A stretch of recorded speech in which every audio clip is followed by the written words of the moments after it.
The arrow curved 90 degrees in midair and hit the target right on the mark. This was the girl's unique skill, the shaking arrow technique. The girl's name was Maria. She had lived with her father hunting since she was a child. Maria's unique skill was also something she had learned through hunting. Once she locked onto a target, whether it was moving or stationary, she could hit it with ease.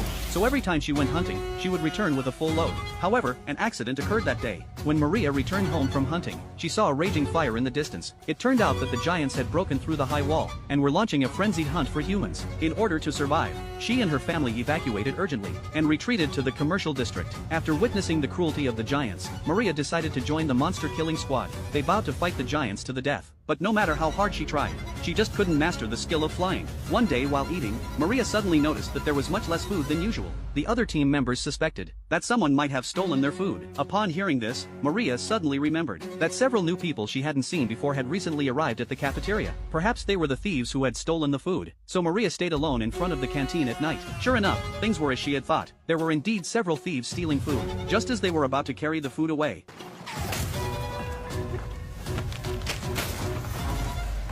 they saw that they had been discovered, and the thieves fled in panic. But one young man still wanted to take a few potatoes with him before leaving. As a result, Maria's superb archery skills forced him behind an obstacle. He thought he was safe now. At that moment, Maria drew her bow, aimed at the right front of the obstacle, bit off half the arrow's tail, and released the arrow. The arrow made a 90-degree turn in midair,